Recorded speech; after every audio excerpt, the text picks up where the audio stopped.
Porsha, you almost had me for 2.5 seconds, girl. Ralph, somebody telling their story is not exploitation. Let's chat.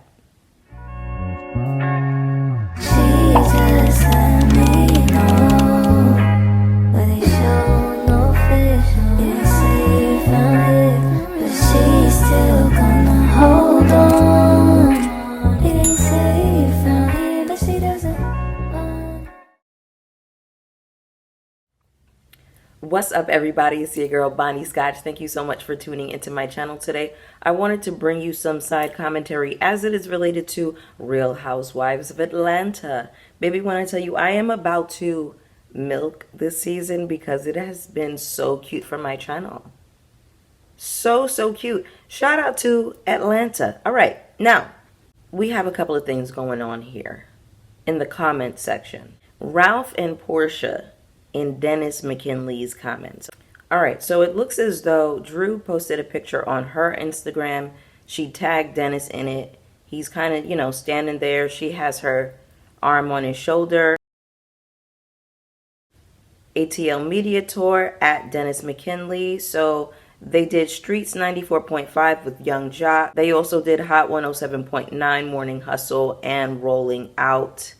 Hashtag PR at Tavia MD. So Porsha was in the comments. She said, "Go baby daddy." And then a little bit later, she said, "Drew, fire." Porsha, you almost had me, girl. You almost had me. You almost got me, because here I am thinking, wow, Porsha is really showing some maturity, some growth. There's been some evolution here, but not so fast, because lo and behold, someone makes a shady comment saying that Drew is clout chasing off of Dennis, and Porsha says true, but they made some hits.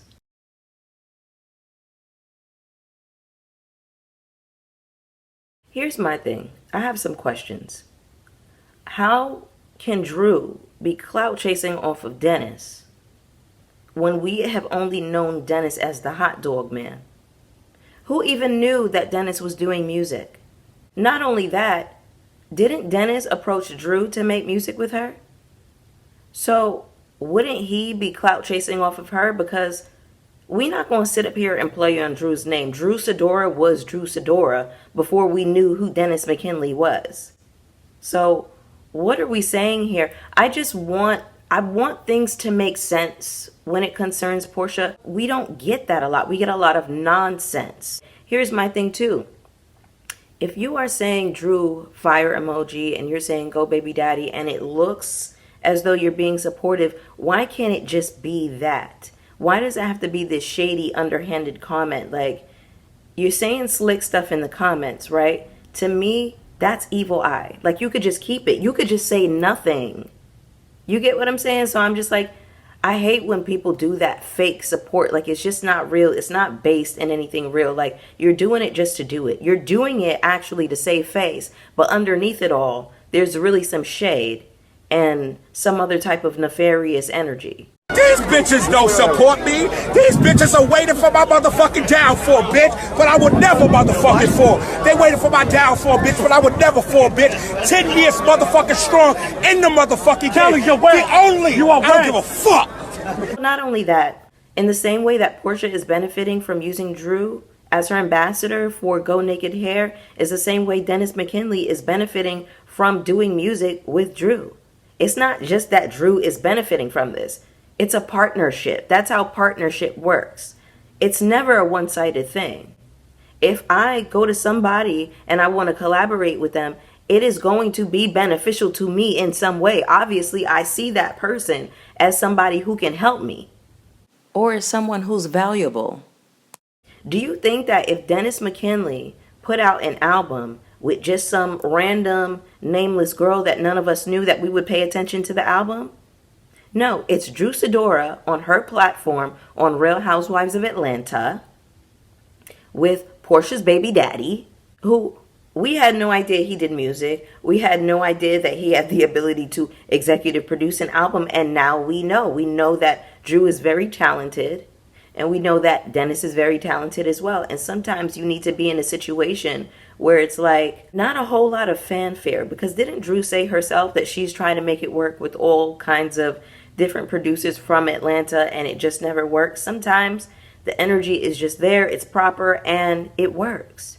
So I don't understand like the slick comments and the shade. It's just so unnecessary and nasty. Dennis, working on music with Drew, is ultimately putting a coin in Porsha's pocketbook, in Pilar's pocketbook.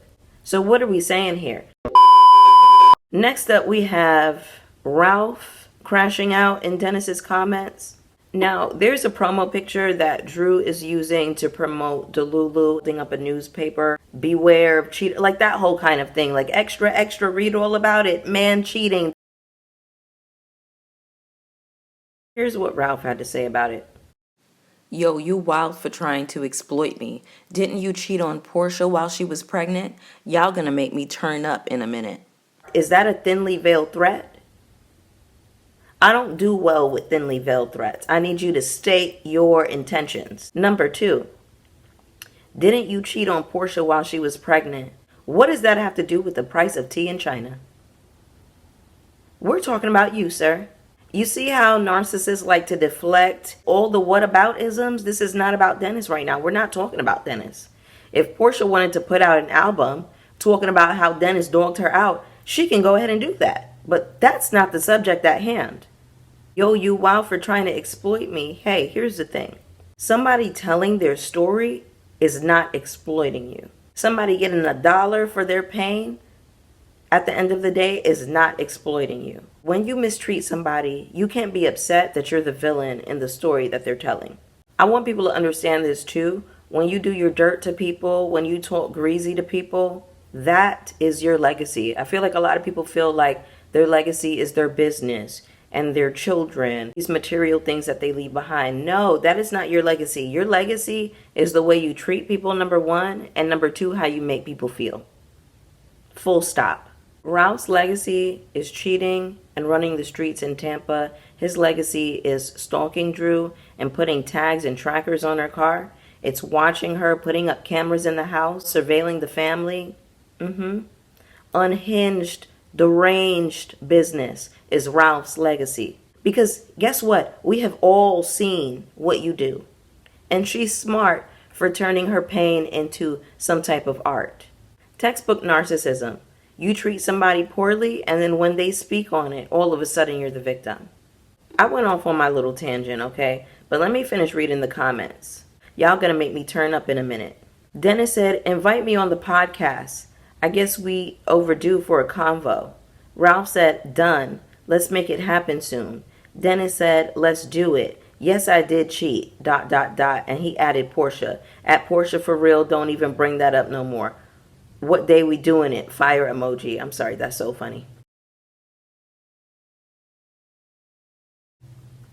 Ralph said, I'm happy for y'all. Monday. So listen, Ralph, I'll give you a click and a view when the episode drops. I don't even know if I'll be able to stomach it, because when Ralph talks, it just makes my insides turn. Like he literally makes me sick sometimes. So I don't know. Maybe I'll give it a click and a view. Ultimately, I know it's going to go into Drew and what's the little girl's name? Anaya and Josiah's pockets. So, you know, shout out to everybody. But anyway, y'all, those were my thoughts. Get down in the comments with me. I want to know your thoughts and opinions, okay? Go ahead and hit the like button on your way out. Hit subscribe if you haven't already. Hit the notification bell so you know when I'm posting. And I'll see y'all for the next one.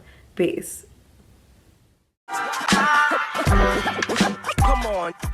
It's me, Al Grande, or call me Papi Chulito. Yo tengo mucho loving for you mommies if you legal. For honeys, nothing equal to the way I tap that spot. Get your cat hot, guess what? You hit the jackpot. Candlelight dinners for you winners. See, I'm like Don Juan, beat me, sweetie. I get in ya. Sugar, I'ma put you in a beautiful...